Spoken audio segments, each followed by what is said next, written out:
স্বামী তার কাছে সবকিছু হয়ে যায়। আজ বলছে সেই স্বামী যখন ঘর থেকে বের হয়ে গেছে, ধর্ম পথে যদি যেতে চায় তাকে সেই পথে যেতে দিতে হয়। বাবা দিয়েছিল কে জানি?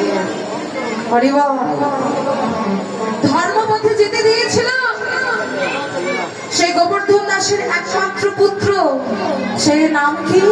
রঘুনাথ দাস। সর গোস্বামীর মধ্যে একজন গোস্বামী রঘুনাথ, যার স্ত্রীর নাম ছিল সরজ। বিবাহের প্রথম রাত্রে, বিবাহের প্রথম রাত কি হয় বাবা? বিবাহের দিনে যে রাত হয় তাকে কি বলে? কাল রাত। তার পরের দিন কি হয়? ফুলসজ্জা। সেই ফুলসজ্জার রাত্রিতে সে সরজ তার নিজের স্বামীকে জন্ম জন্মান্তরের মতো কৃষ্ণ ভজনের পথে পাঠিয়ে দিয়েছে।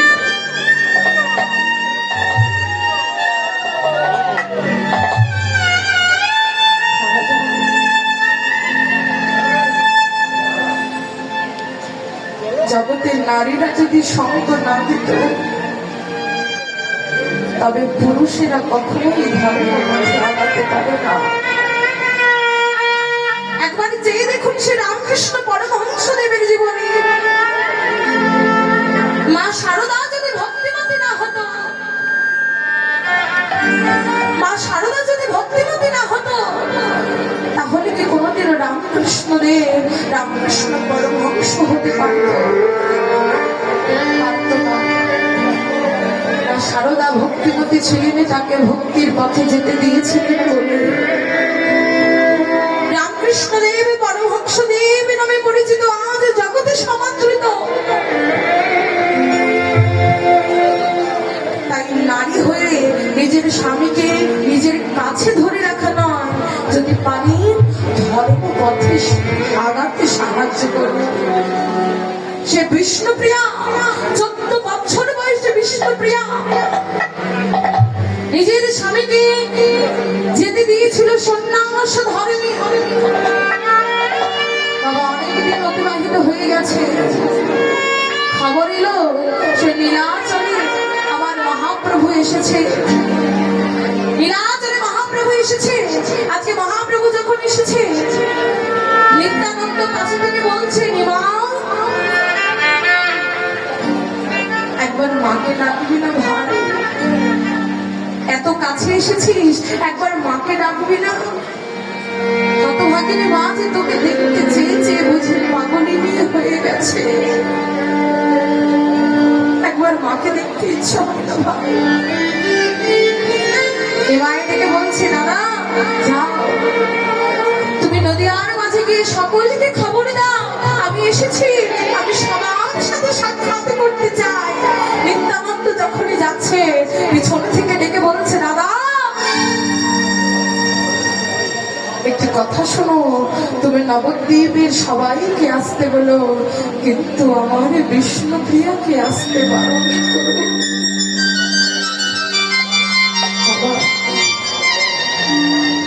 নিত্যানন্দ কথাটিকে শুনে স্তম্ভিত হয়ে গেলে, কিন্তু প্রভুর আদেশ। নিত্যানন্দ নবদ্বীপের মাঝে এসে সবাইকে ডেকে ডেকে বলছে, ওহে তোমাদের হৃদয়ে, তোমাদের মায়াদের মনে, তোমাদের গৌরহরি এসেছে, যাও তাকে যদি দেখতে চাও একবার যাও তার কাছে। এমন করে সচি মাতাকে যখন রাখতে গেছে, দরজার সামনে যখনই দাঁড়িয়েছে, দাঁড়িয়ে বলছে, মা। সচিমাতা আলু থালু বেশে, সচিমাতা আলু থালু বেশে দরজার সামনে দাঁড়িয়ে বলছে, কে রে? আমার নিমাই এসেছিস? না মা, আমি নিতাই। নিতাইকে কাছে পেয়ে বুকে জড়িয়ে ধরে বলছে, এতদিন পরে হতভাগিনী মায়ের কথা মনে পড়েছিল। একবার বল না বাবা, একবার বল না আমার নিমাই কেমন আছে? বিদায় ডেকে বলছে, মাগো নিমাই এসেছে, সে তোমাকে দেখতে চাই, একবার চলো। এদিকে সচি মাতা তার বৌমাকে ডেকে বলছে, বৌমা তাড়াতাড়ি গুছিয়ে নাও, শোনো নিমাই এসেছে, তাড়াতাড়ি চলো, তাকে দেখতে যাব। ঘর থেকে হতভাগিনী পাগলিনী নিমাইয়ের কথা শুনে যখনই ছুটতে ছুটতে বার হলো, নিত্যানন্দ ডেকে বলছে, না মাধবমাতা, নিমাই সবাইকে যেতে বলেছে, কিন্তু তোমাকে যেতে বারণ করেছে। আছাড় খেয়ে পড়ল বিষ্ণুপ্রিয়া। আছাড় খেয়ে পড়ল বিষ্ণুপ্রিয়া। এ কি বলছো দাদা, আমাকে যেতে বারণ করেছে? বেশ, তবে আমি যাব না। নবদ্বীপে সবাই চলে গেল। আর যাওয়ার সময় নবদ্বীপবাসী কটাক্ষ করে ডেকে বলছে, বিষ্ণুপ্রিয়া, ছি ছি বিষ্ণুপ্রিয়া, তোর মতো হতভাগিনী আর কেউ নেই। আমরা সবাই যাচ্ছি নিমাইকে দর্শন করতে, তুই এত বড় হতভাগিনী যে তুই নিমাইকে দর্শন করে যদি করতে যেতে পারছিস না। বিষ্ণুপ্রিয়া দুটি নয়নের জলে ছেড়ে দিয়ে নবদ্বীপবাসীকে ডেকে বলছে, ও নবদ্বীপবাসী, একবারও শুনে দেখো, যাকে দেখার জন্য তোমরা দল বেঁধে সবাই আনন্দ নিয়ে যাচ্ছ, যাকে দেখার জন্য মনে রেখো সে মানুষটা তোমাদের নয়, সে তো আমার মানুষ, সে তো আমার স্বামী।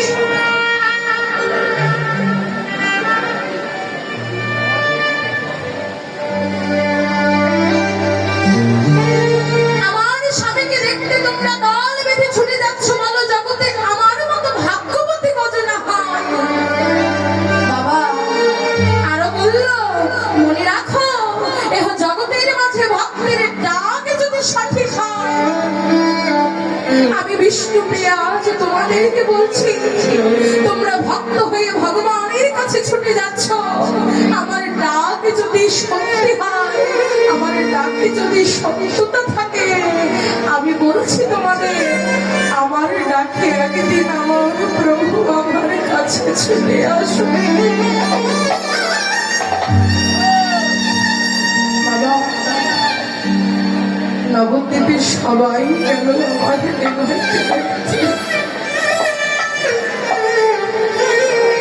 পুরো নবদ্বীপের মাঝে শুধু একজন ঘরে রইল, সে হলো হতভাগিনী বিষ্ণুপ্রিয়া। বিষ্ণুপ্রিয়া ঘরের মাঝে দুটি নয়নের জল ছেড়ে কাছে আর বলছে,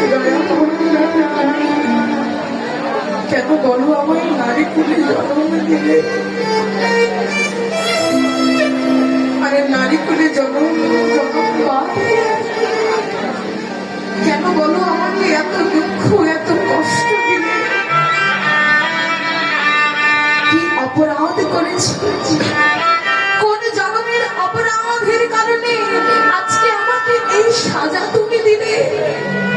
বাবা ঘরের মাঝে যখন ডাকছে, ভক্ত অধীন ভগবান আমার, সারা নবদ্বীপে বাসে যাকে দেখার জন্য ছুটে গেছে, সেই গৌর হরি মধ্য রজনীতে আজ আমার সেই গৌর হরি দরজার মাঝে কড়া দিয়ে বলছে, বিষ্ণুপ্রিয়া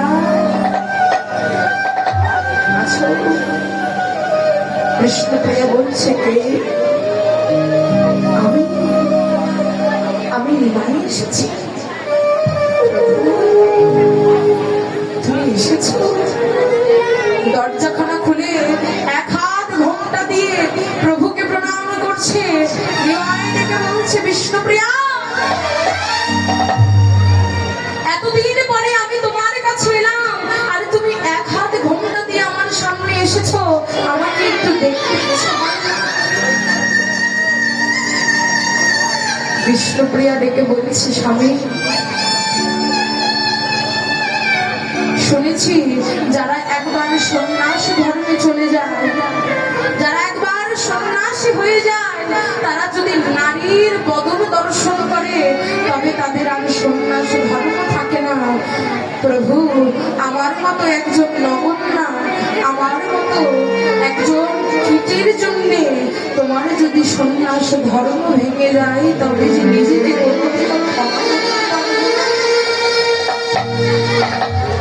বিষ্ণু প্রিয়াকে তুলে বলছে, প্রিয়া একবারে কিছু চেয়ে নাও আমার কাছে।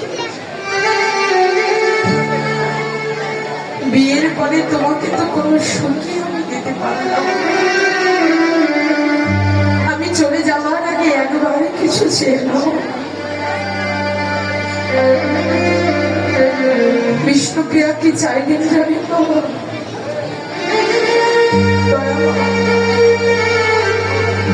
দিতে যদি হয়, দিতে যদি হয় তুমি আমায় এই আশীর্বাদ করো,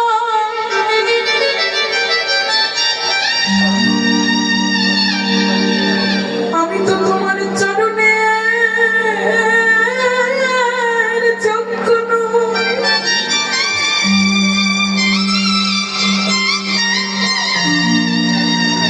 কারণ নবদ্বীপ বাসী সবাইকে তুমি কাছে রেখেছো, কিন্তু আমাকে অবহেলিত রেখেছো। আমি তোমার ওই নাতুর চরণের যোগ্য নয়। প্রভু, দিতে যদি হয় তোমার চরণ না, দিতে যদি হয় একবার তোমার ওই নাতুর চরণের পাদুকা যুগল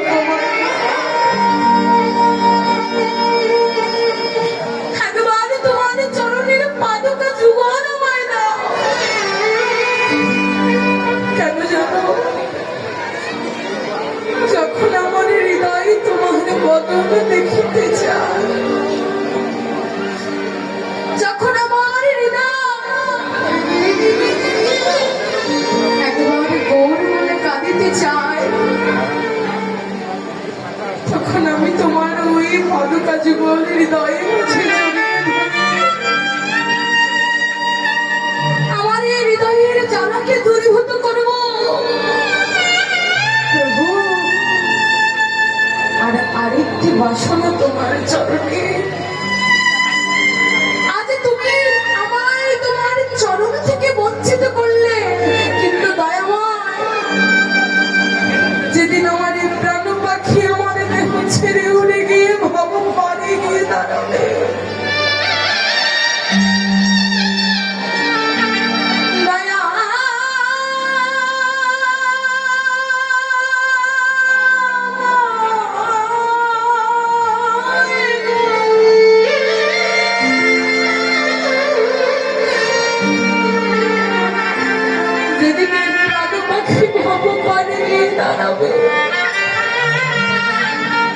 সেদিন যেন তোমার চরণ থেকে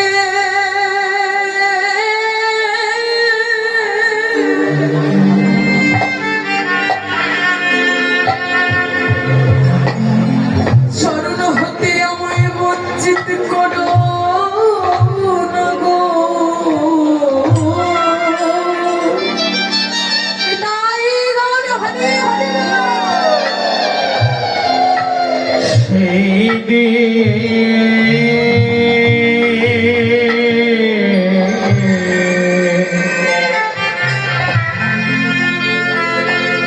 সেদিন তোমার চরণ হতে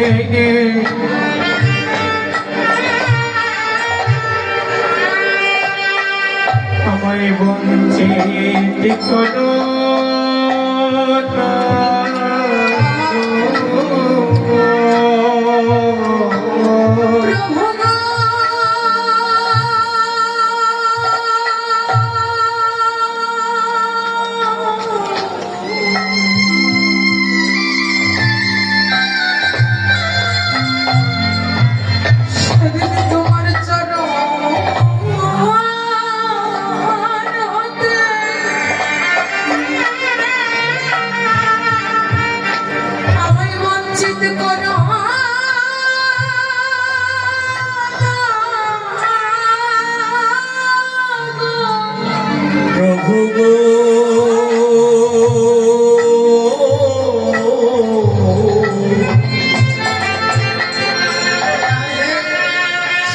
তোমার চরণ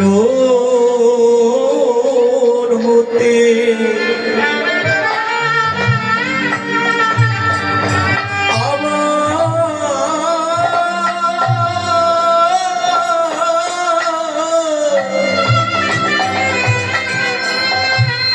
আমায় বঞ্চিত করো না গো। বৈষ্ণব পদকর্তারা তার প্রান্তে দাঁড়িয়ে বলছে, বিষ্ণুপ্রিয়া, তুমি তো প্রভুর চরণখানা পেলে, কিন্তু আমার কি হবে? আমি যে জগতের মাঝে এসে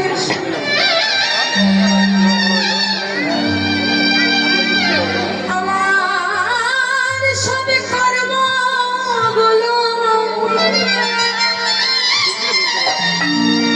খুইয়ে দিয়ে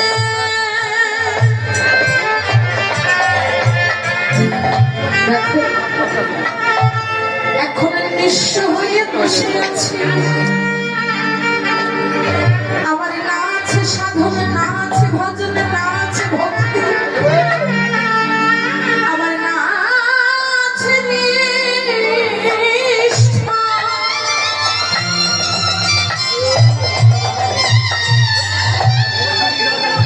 বুঝলি আমার ভাগ্যে হল না। প্রিয়া গো, তোমার মতো করে আমি ভগবানের চরণ নাই বা পেলাম, কিন্তু এতটুকু কৃপা করো যেন ভক্তের চরণ ধুলি আমি অঙ্গে মাখিতে পারি। এটাই গৌর হরি ধুলি আমি অঙ্গে মাখিতে পারে যেন ভক্তের চরণ ধুলি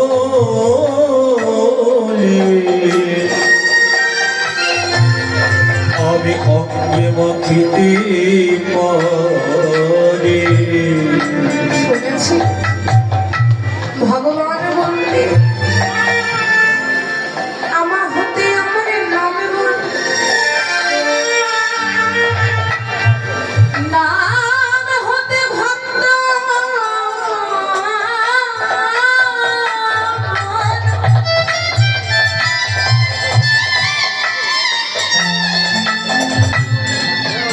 আরে ভক্ত হতে ভক্তের রাঙা চরণের ধুলি।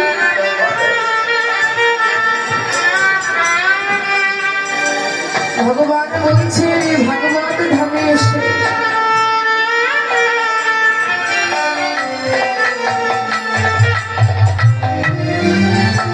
এই ভাগবত আসরে এসে চরণে হাত দিতে কখনো বিচার করো না। কেন ভেবো না ও অসাধু, তার ভক্তি নেই, তার চরণে হাত দেব না, এই কথা ভেবো না। কারণ কে বলতে পারে এভাবে চরণে হাত দিতে দিতে যদি একজন শুদ্ধ নিষ্কিঞ্চন ভক্তের চরণে হাত পড়ে যায়, একজন শুদ্ধ বৈষ্ণবের চরণে যদি হাত পড়ে যায়, বাবা সেই বৈষ্ণবের চরণ ধুলিতে তোমার এই মানব জনমখানি তরে যাবে। তাই গৌর হরি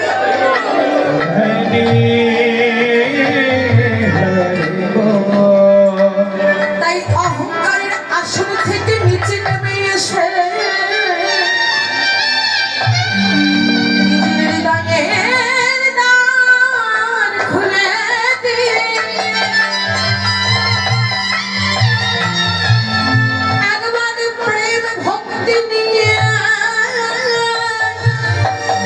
হে ভক্তগণ, একবার মাখো মাখো ভক্তে চরণ ধরে।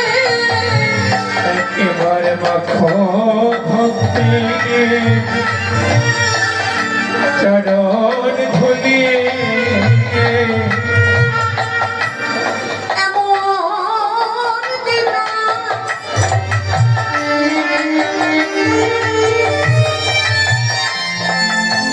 তোমার হয় বান্না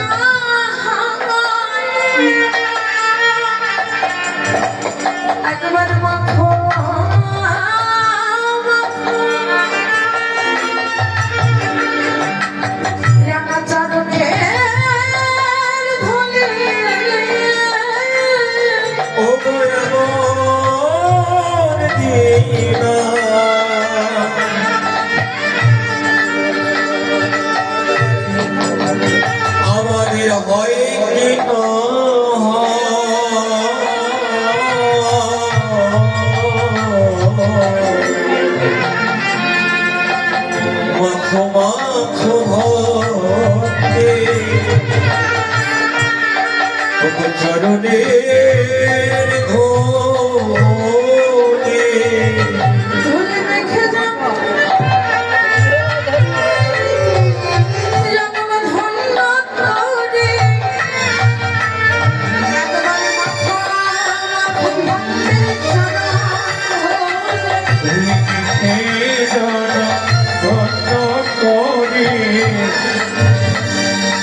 চরণ ভক্তের চরণ ধুলি ওগো ধুলি জন ধন্য করি ভক্তের চরণ ধুলি ভক্তের চরণ ধুলি ধুলি মেখে জন্ম ধন্য করি ভক্তে চরণ ধুলি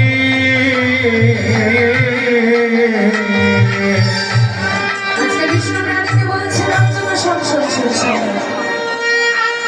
আমি সনাতনী গঙ্গার দিকে জানাতে গেলাম গিয়ে আমি আমার ঘর ঘড়িতে দেখলাম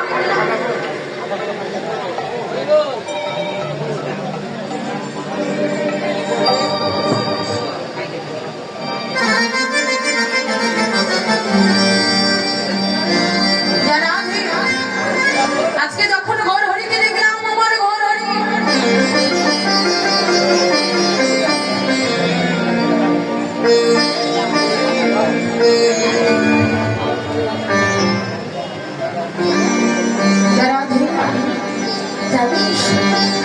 তাকে দেখে প্রথমে মনে হলো আমার ঘর হরি অন্তকান্তিরা যেন কাঁচা সোনার থেকে অতীব উজ্জ্বল আজকে দেখে মনে হলো যেন সোনার থেকে অতীব উজ্জ্বল সখীরে কিন্তু সোনার সাথে তুলনা করতে গিয়ে আমি একটু ভুল করে ফেললাম কেমন ভুল করলাম যে না জাগতিক জগতে সোনার মাঝে খাপ থাকে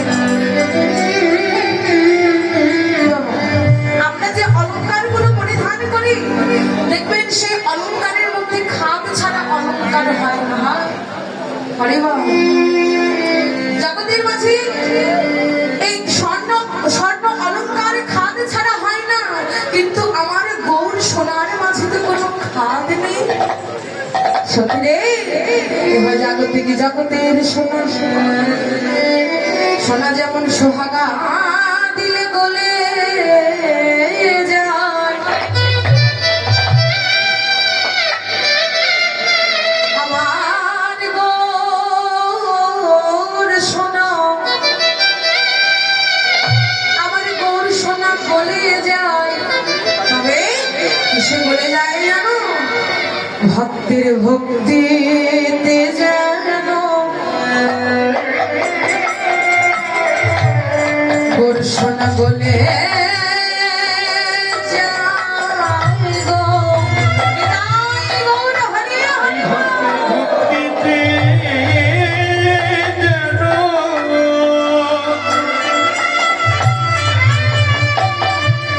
গৌর সোনা গলে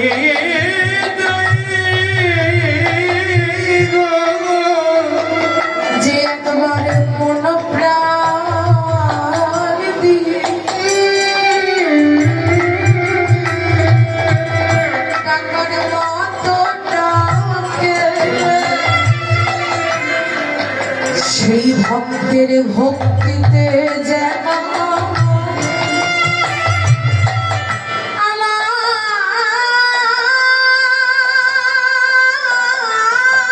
গো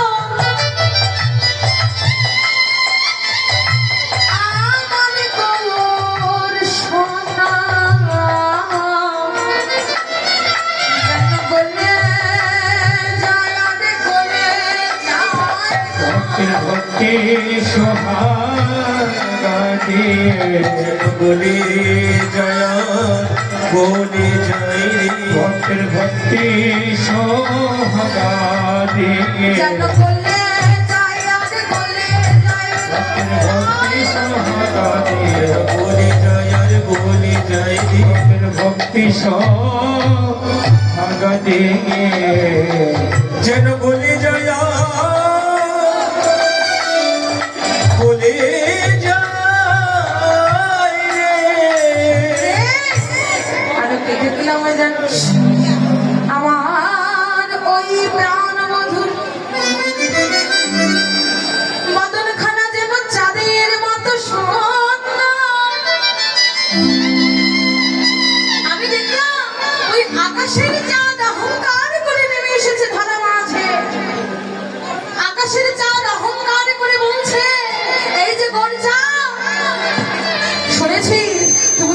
নবদ্বীপের মাঝে উদয় হয়েছ। আজকে আকাশের চাঁদ অহংকারে করে বলছি, শুনেছি তুমি নাকি নবদ্বীপের মাঝে উদয় হয়েছ। আমি দেখতে চাই তুমি বড় সুন্দর নাকি আমি বড় সুন্দর। কি বাবা, আপনারা কি বলেন, কে সুন্দর? আকাশের চাঁদ সুন্দর নাকি গৌর সুন্দর? আর গৌর যারা আধে কেন সুন্দর? কারণ তুলনা করতে হবে। দেখুন, আকাশের চাঁদের মাঝে কলঙ্ক আছে। ওই দূর থেকে দেখলে কি মনে হয় কালো কালো দাগ দেখা যায় না বাবা?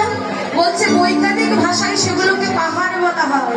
বলছে আকাশের চাঁদের মাঝে কলঙ্ক আছে, কিন্তু আমার গৌর চাঁদের মাঝে কোনো না।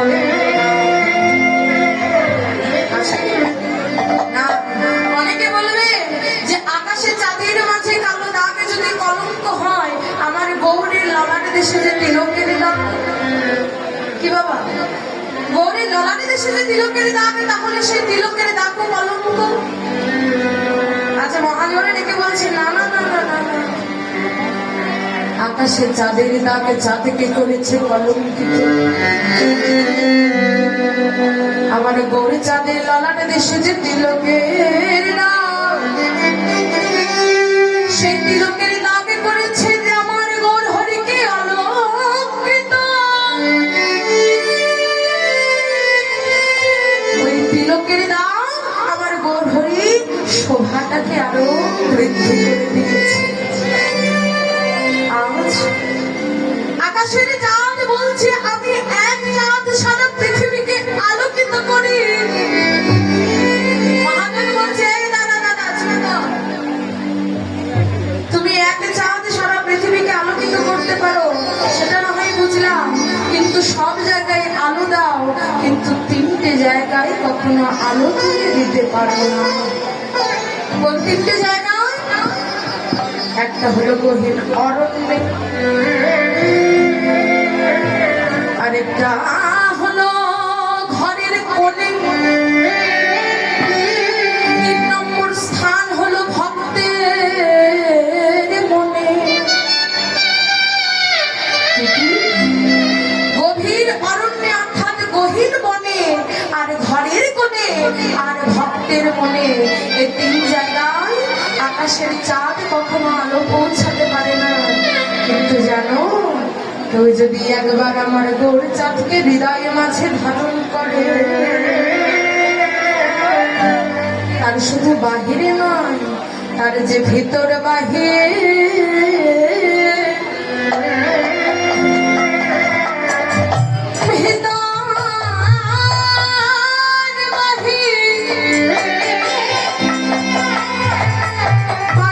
আলো করে, তার যে ভিতর বাহির,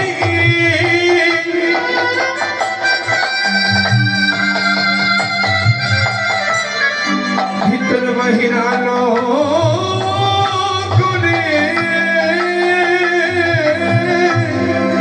যে একবার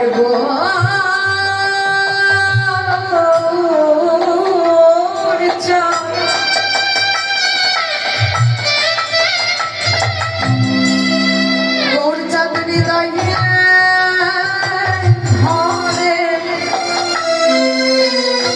তার যে ভিতর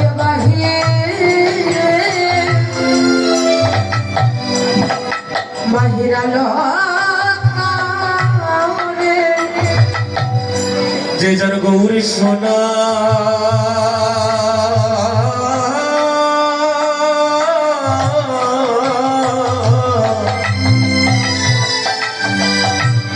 ও হৃদয় ধারে,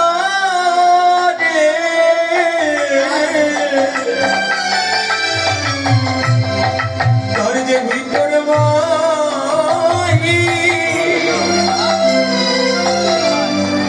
ও গো আলো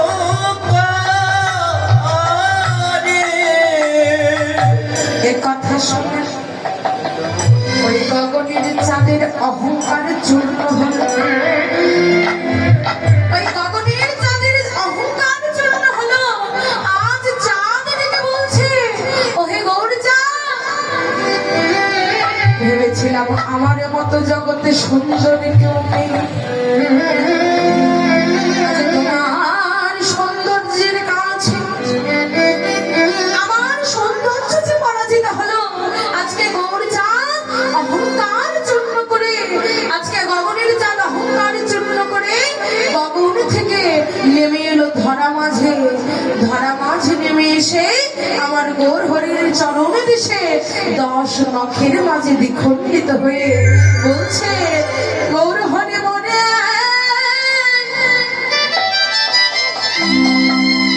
চরণে ঠাই দাও গো। তব গৌর হরি মনে তুমি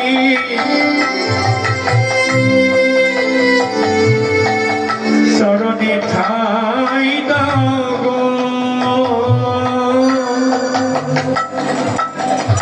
ও গো গৌর হরি মনে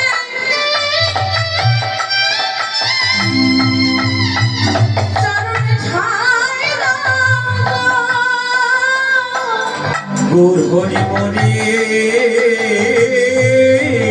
তুমি চরণে ঠাই দাও গো। বড় আশা করে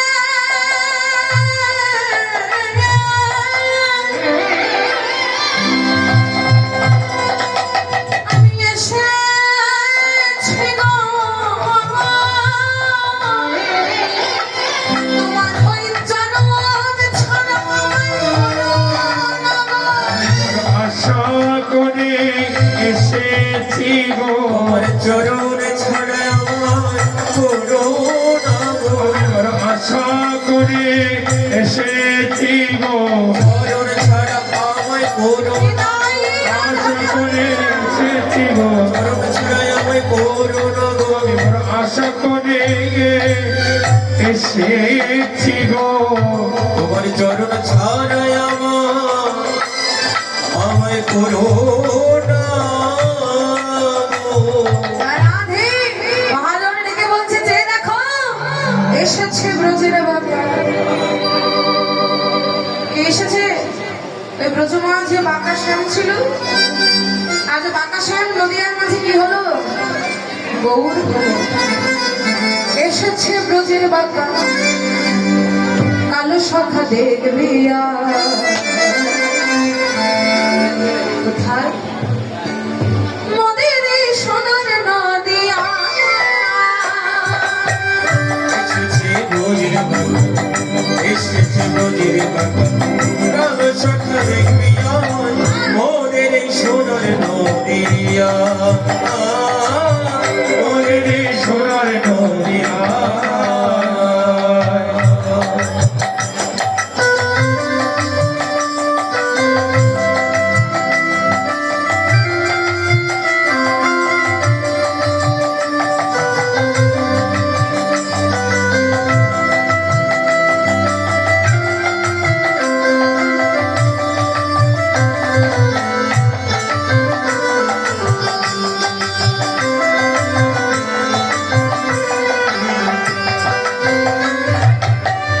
এখন তার কালো বরণ না, এখন তার কালো বরণ না।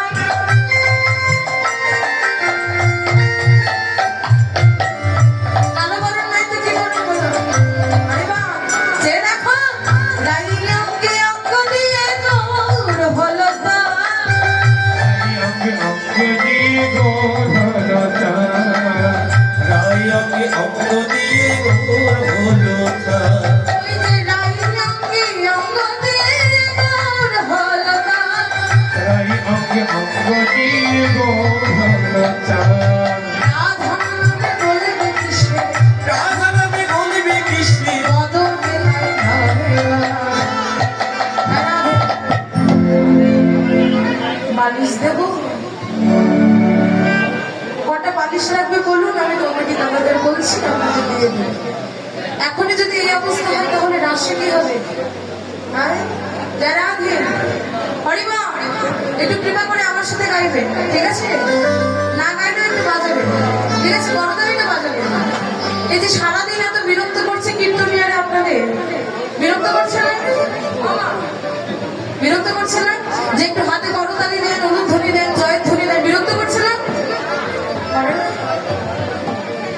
বিরক্ত করেন না? বলেনি আপনাদের? হরি বাহ, আপনারা বিরক্ত হন না বাবা? বাহ বাহ বাহ, তাহলে বিরক্ত হয়নি, খুবই ভালো কথা। কিন্তু কেউ যদি বিরক্ত হয়ে থাকে তাহলে এটা মনে রাখবে কীর্তনিয়ারা নিজেদের ভালোর জন্য বলছেন। হরি বাহ, এই জায়গাটা হরিনাম শোনার জন্য শুধু নয়, নিরিত করার জন্য। রাধে, আরেকটি জিনিস ভাবো, এই সময়খানা চলে গেলে কি আর পাবেন?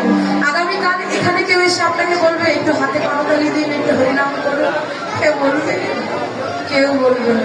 এই জায়গাটা এসে দাঁড়াবেন, দেখবেন চারিদিকে শূন্য আর শূন্য।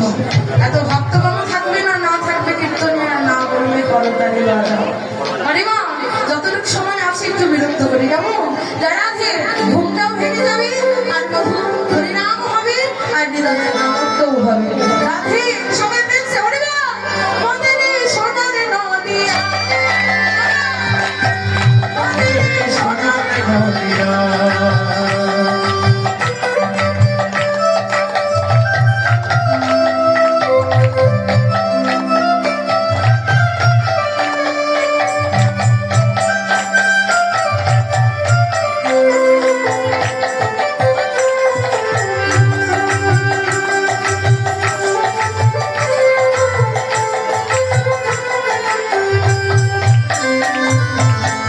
রাধা প্রেমে রেমে হয়েছি, রাধা প্রেমে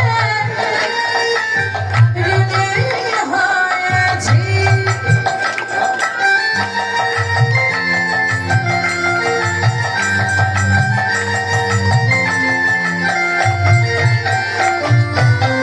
রাধা প্রেমে লীন হয়েছি, রাধা প্রেমে